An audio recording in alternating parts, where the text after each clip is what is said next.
ओके ओके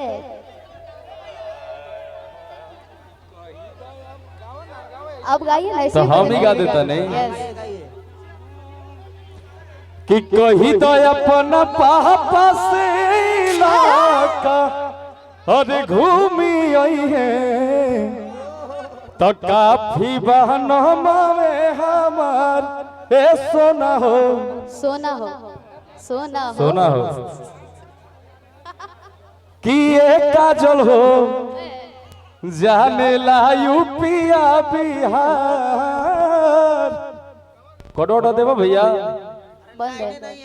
आज देखिए विनय भैया के रिसेप्शन पार्टी में सब कलाकार जुटल बाड़े। शिल्पी राज जी कहाँ हैं? आप नीचे चले गए। सब कलाकार एक साथे जुटल बाड़े, बहुत ही अच्छा माहौल बनल बा। अभी हमारा घरे भी शादी रहे तो ये हम बढ़िया से फील कर सकता नहीं प्रेजेंट टाइम के बाद बा कि वो कलाकार के घरे जब कलाकारन के सब जमौड़ा लगेला तो कितना खुशनुमा माहौल हो जाला। आज विनय पांडे जी भी गौरवान्वित महसूस कर रहे होंगे कि सारे कलाकार आपको इतना प्यार करते हैं, इतना चाहते हैं कि आपके एक बुलावे पे आपके रिसेप्शन पार्टी में हमारे अखिलेश भैया, वाह, ये रोशन भाई, वाह, काजल जी, शिल्पी राज जी, सोना सिंह जी, शिवानी सिंह जी, हम सबके सौरभ रॉयल भाई, वाह,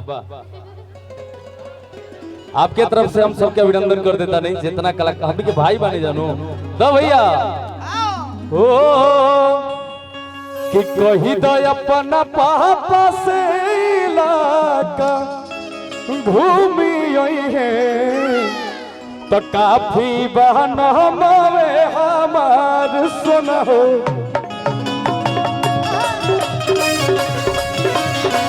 जाने ला यूपिया बिहार सुना हो।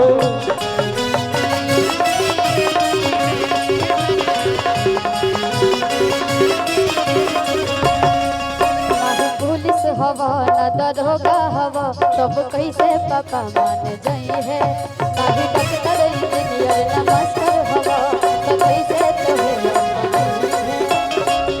वही तो अपना पापा से इलाका घूमी आई है, कही तो अपना पापा से इलाका घूमी आई है, काफी बहन हमारे हमार सुना हो, जाने ला यूपिया बिहार सुना हो, काफी बहन हमारे हमार।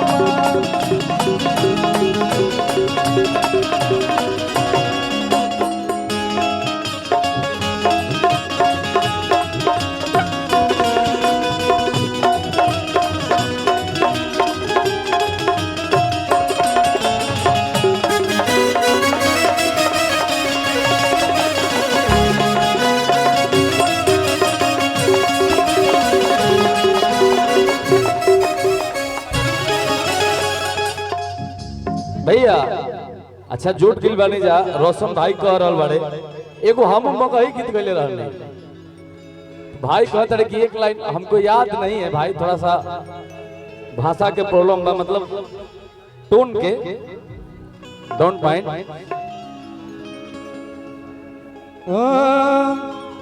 कि कवना बने जइमी के जनुआ पगला के भी सार के क्या बात है कि काढ़िले करे जावा करे जावा। रोशन भैया कहाँ पड़े म्यूजिक डायरेक्टर चल कि काढ़िले करे जावा है के करे जावा, दिलवा में चकुआ मार के काढ़िले करे जावा है के करे जावा, दिलवा में चकुआ मार के।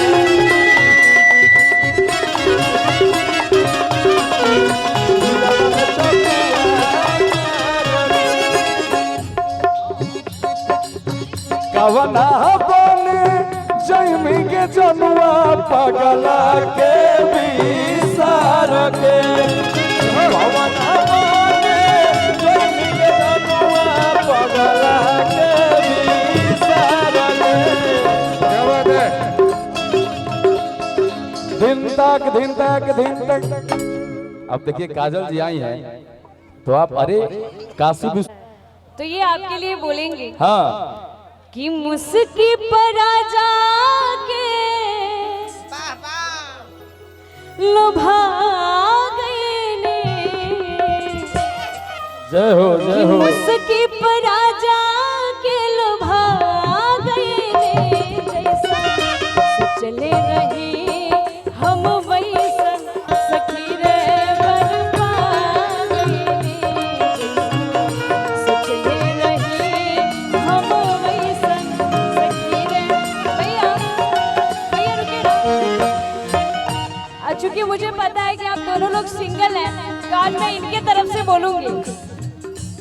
अरे इतना काहे घबरा रही हैं? कहियो न कहियो हमरा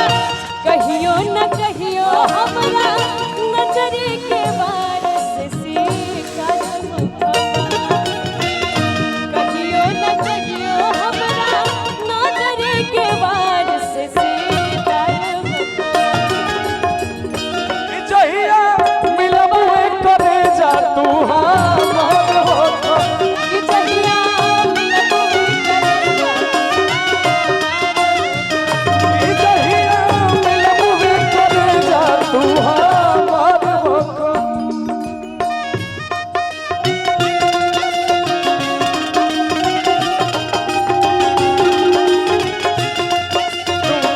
भैया रुको तो पापा के तोहरा बोला और कितना दहेज चाहिए ये विनय जी के लिए कि पापा के तोहरा बोला और कितना दहेज चाहिए आयो करा से डबल दिया वो तू हमर सोना हवा हम तोहर चानी आई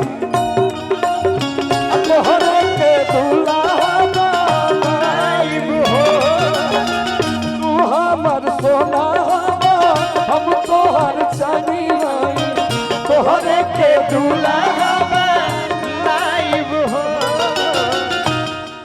और एक गाना आप ही के साथ मेरा आया था हाँ कि तोहरा बिना कैसे जियब ये सोना दिन सोची के आवे रोआई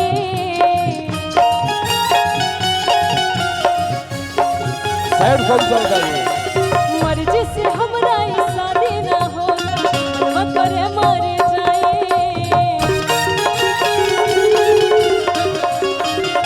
अरे वाह कि तोहरा बिना कैसे जियब ये सोना सोची के आवे रोआई तो सात बचन तू पियावा के अठवा हमर निभैया सात बचन तू पियावा के अठवा हमर निभैया जानू जोई हो जब ससुरवा तो लोडवा जलेगी जानू जोई हो जब ससुरवा तो लोडवा जलेगी भैया जानू जोई हो जब ससुरवा तो लोडवा जलेगी रैया। जय हो बहुत बहुत धन्यवाद विनय भैया को फिर से एक बार बहुत बहुत शुभकामनाएं। बहुत बहुत धन्यवाद अंकुश भैया।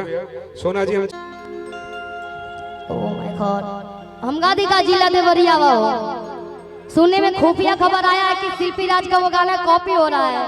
प्लीज ऐसा मत किया जाए, मेरे चैनल का गाना है। आज हम अपने चैनल से नहीं कि पैसा कमाए ले लोग मिलियन 500 मिलियन बिलियन भी कमा ले बा कम से कम मुझे भी तो छोड़ दीजिए। मर जाम तो निशाने रह के शिल्पी राज हिट्स में कोई गाना था जो इतना गया है डी साफ कर दीजिए क्योंकि वो उसका अल्टर ही है। हाँ एगो होली के गाना आई बामा और इहो बता देती इकलौता हम कलाकार नहीं कि हम इतना मंच पे टाइम लेता नहीं, बहुत सारा कलाकार बने सब। और चौहान जी चाहेंगे कि आप भी आ जाइए मंच पे। मैं चाहूंगा कि अपने विजय जोड़ी चौहान के साथ आ भैया जाइए दोनों लोग। हाँ आप दोनों लोग आ जाइए। विजय चौहान भैया का स्वागत करना चाहेंगे हम।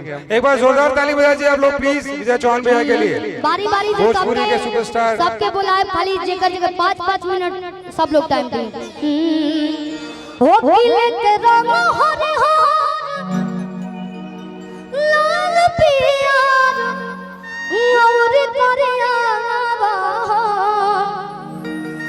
और ये सब ऐसा नहीं बोलेंगे कि शिल्पी राज गाई है तो ये गाना अच्छा लग रहा है। सब चौहान जी का कंपोजिशन का देन है, लिरिक्स का देन है जो कि सबको पसंद आ रहा है। और राकेश भैया का ये गाना बोले हैं कि शिल्पी का ये गाना पसंद आया है कि हम के सीमा के जीमा में भूला जाइबा का फौजी होलियो में नहीं बका। हमने की होली में यूपी बिहार दिल्ली मुंबई से लोग आ जाला घरे होली मनावे खातिर, लेकिन जे सीमा पे रहेला बॉर्डर पे रहेला वो अपना देश के सुरक्षा खातिर वो घरे होली मना पड़ा। नमस्ते अंकल जी। आज किला बात मिल के मिटाला ये मोर वीर बलमा। एगो पत्नी के भाव जब पति पत्नी पास में होले तो नोक झोंक होत रहेला, झगड़ा होत रहेला, भयंकर झगड़ा होला और वही ना भयंकर प्यार होला। कि तूने जी दिया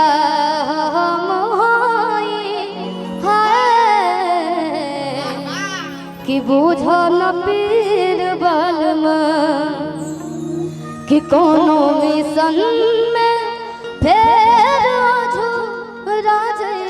का फौजी होलियो में नहीं बका।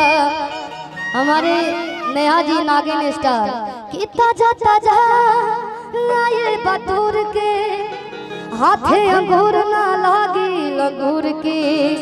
हमारे कलू भैया भी चौहान इधर आ जाइए। किला रो बेकार टपके तुहार कि देखा तारा तू का घूर घूर के ओ बने चश्मा लगैले कि बनी चश्मा लगौले दूरबीन जैसा हारमोनिया बजावता निबीन जैसा। और हम चाहेंगे कि नागिन की हीरोइन एक बार मंच पे आ जाइए। सभी बारी बारी से सभी लोग मंच के आगे बड़े भैया राकेश मिश्रा भैया, नीतू जी हैं, बहुत ही अच्छा। शिल्पी राघवानी जी, देखिए कितनों हमारा असली हीरोइन जानते हो के हो? हमारा असली हीरोइन लोग जानते हो कि निशा उपाध्याय जी हैं, बाकी हमारा असली हीरोइन हूँ है निशा पांडे। देखो परस उठा के उठल है। देख रही हो ना धोखा कैसे दे रहे हैं। धोखा मिल गए कि तुम्हें क्या पता है कि तुम मेरे क्या हो, मेरी जिंदगी तुम ही आसरा हो।